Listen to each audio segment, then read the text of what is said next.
ராணி கொலையில் நல்லையா பிள்ளை கைது செய்யப்படுகிறார். அந்த சம்பவம் காட்டு தீ போல இங்கே பரவுகிறது. அந்த நிகழ்வுகளை எல்லாம் நான் நினைத்து பார்க்கின்றேன். இப்படிப்பட்ட ஒரு பகுதியில் ஊரில் வாழ்ந்திருக்கிறோம்.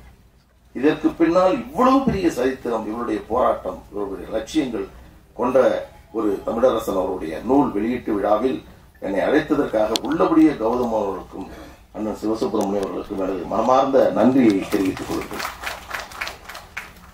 மீதம் இருக்கக்கூடிய கால பயணத்தையாவது தமிழ் தேச சிந்தனையோடு நாம் தொடர வேண்டும் என்ற எண்ணம் எனக்கு.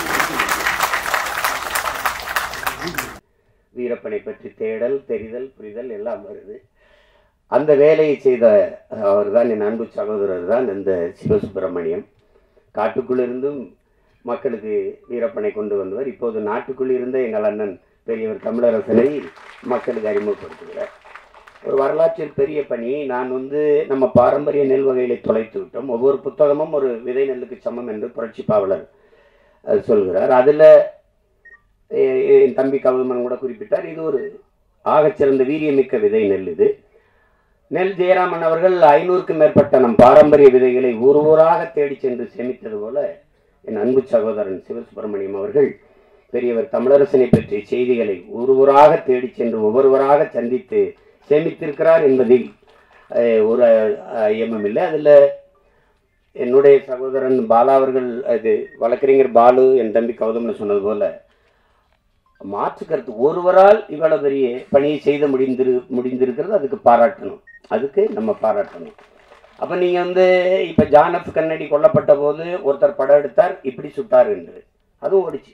அப்புறம் இன்னொருத்தர் அப்படி இல்லை இப்படி கொல்லப்பட்டார் அப்படின்னு ஒரு படம் எடுத்தார், அதுவும் ஓடிச்சு. இப்போ நம்முடைய தலைவர் மேதகவே பிரபாகரன் அவர்களுடைய முழு வரலாறு யார் கையிலையாவது நூலாக இருக்கா? இல்லை. ஆனால் வரலாறு இல்லாமல் இருக்கா? 100 வரலாற்று புத்தகங்கள் இருக்கு. ஒவ்வொருத்தரும் அவர் ஒரு போக்கில் எழுதியிருக்கிறார். முழுமையான வரலாற்று ஆவணம் யாரும் இன்னைக்கு இல்லை. இது காரணம், வரலாற்றை படைப்பவனுக்கு வரலாற்றை எழுத நேரம் இருக்காது. அதுதான் இங்கே இருக்கிற சிக்கல். எங்கள் அண்ணனுடைய வரலாறு, பெரியவர் வரலாறு பெரியவரே எழுதினாதான். அவங்கவுங்க கேள்வி செய்தி வெளிச்சு. ஆனாலும் இது வரலாற்றில் அரிய பணி, பாராட்டத்தக்க பணி. இப்போ எங்கள் அண்ணன் எப்படி கொல்லப்பட்டிருக்கலாம், உங்களுக்கு ஒரு கருத்து இருக்கு, இப்படி எழுதுங்க. இப்படி கொல்லப்பட்டு அதே எழுதுங்க. எல்லாத்தையும் படிக்கிறோம், எது சரியோ. ஆனால் ஒன்று உண்மை, பெரியவர் என்று நம்மோடு இல்லை, அவர் விட்டு சென்ற பணிகள் நமக்கு கையளிக்கப்பட்டது நம்மோடு இருக்கு. அதை தான் தேங்குவாரா சொல்கிறான். ஒருவர் மரணித்து போனதாலேயே அவர் கொண்டிருந்த நோக்கமும் முன்வைத்த முழக்கமும் மரணித்து போவது இல்லை என்று. அது அப்படியே தான் இருக்கு. அது இருக்கிறனால இவ்வளோ காலம் கழிச்சு இவ்வளோ பேர். அன்னைக்கு பெரியவரை பிடிக்கணும் கொல்லணும்னு நினச்ச காவல்துறை நினச்சிக்காது, இன்னைக்கு இவ்வளோ பேர் கூடுவான்ட்டு. அது நடக்குது. அதனால அதில் மாற்று கருத்து இருக்குது. அதுக்காக இப்போ வருந்துக்கிட்டு இருக்க வேண்டியதில்லை. உங்களுக்கு இதுதான் நடந்ததுன்னா அதை சொல்லுங்கள், அதை கேட்குறோம். ஆனால் இது சிவசுப்பிரமணியத்தை எவ்வளவு பாராட்டினாலும் தகும். இந்த பணியை செய்வதற்கு அவருக்கு முன்பு இங்கே யாரும் இல்லை என்பதை ஒத்துக்கணும். எங்கள் ஐயா சொல்ல நம்பியார் சொல்கிறார், நான் ஒரு புத்தகம் வெளியிட்டிருக்கேன், வரலை, தெரியல. இப்போ வரும்போது அங்கே நூல் விற்று கொண்டு இருந்தார். அவரை பார்த்தேன், அண்ணனை பற்றி தமிழரசனை பற்றி ஒரு புத்தகம், இது என்னன்னு கேட்டேன். பல அறிஞர்கள் சொன்ன கட்டுரை தகவல்கள்ன்றாங்க. அப்படிதான் தொகுப்பு இருக்குது. அதனால என்ன, வரலாற்றில் புறக்கணிக்கப்பட்ட நிராகரிக்கப்பட்ட இனத்தின் மக்கள் இது இது இது குறித்து பெரியவர் குறித்தான தேடலுக்கு ஒரு வழிவகுக்கட்டும். உண்மையான செய்திகளை கொண்டு வாருங்கள், படிப்போம், தெரிஞ்சுக்கிடுவோம். இதுக்கு போய் இது தவறான வரலாறு, இது தேவையில்லாமல், அவருக்கு அப்படிலாம் ஒன்றும் நோக்கம் இல்லை. தமிழரசனை மக்கள்கிட்ட கொண்டு போகணுங்கிற உயர்ந்த எண்ணமும் நோக்கமும் இருக்கு. அதை நீங்கள் பாராட்டுங்க. இங்கே பேசிய என்னுடைய அன்பு மருமகள் கவிதா அவர்கள், நம்முடைய அம்மா, இது நீங்கள் தெரிஞ்சுக்கணும். அது அண்ணன் தமிழரசன் அவர்கள் தென்னார்காடு மாவட்டம் அந்த மதகளி மாணிக்கம் அந்த ஊரில் ஐயா துரைச்சாமி, இங்கே சேங்கொண்டம் அருகில் இருக்கிற பொன்பரப்பியில் பிறந்த அம்மா பதுவுசி அம்மாள், இவர்கள் இருவருக்கும் 1945 ஏப்ரல் 14 பிறக்கிறார். இதில் நீங்கள் பார்க்கணும், தமிழரசன் தமிழ் தேசியத்தினுடைய முன்னத்து ஏறாக தமிழ் தேசிய விடுதலை பேரொழியாக இன்னைக்கு தெரியுது. ஆனால் அவருக்கு முன்பு ஒருத்தர், அவருக்கு தமிழரசன் என்று பெயர் வைத்த துரைசாமியை நீங்கள் மறக்கக்கூடாது. அது ரொம்ப முக்கியம். அவருக்கு பிறகு ஒரு மகள், என்னுடைய மருமகளுடைய தாயார் அன்பழகி, பேர் வச்சுருக்காரு பாருங்க.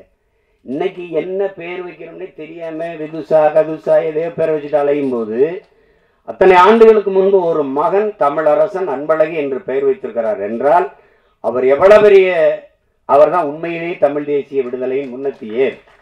அதை கவனிச்சுக்கணும்.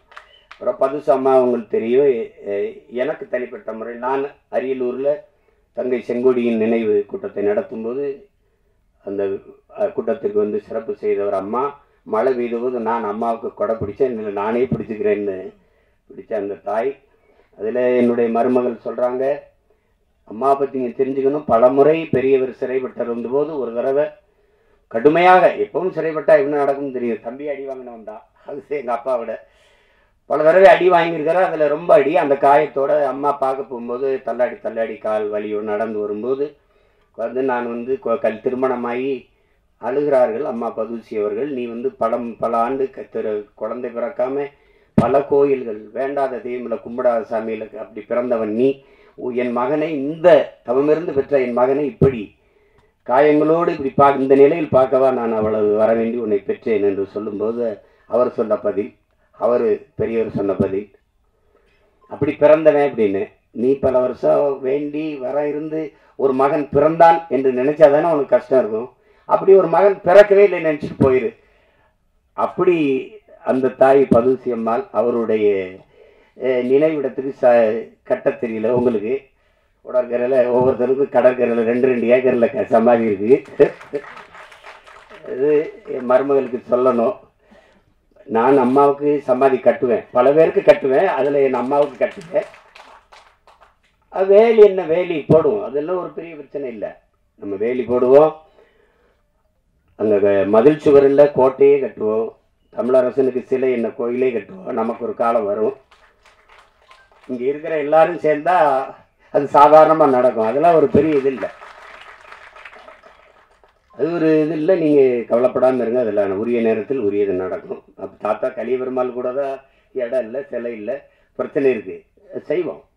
இந்த வெறி கூட்டத்தில் பேசிட்டு கலைஞ்சு வர்றது மாதிரி இருக்கக்கூடாது. கூடி கலையும் கூடி பொழியும் மேகமாக இல்லாமல், கூடி கலையும் காகமாக இல்லாமல் கூடி பொழியும் மேகமாக தமிழ் பேரினம் மாறிட்டா அப்புறம் என்ன பெரும் வெள்ளமும் புயலும் தான். அது ஒன்றும் இல்லை.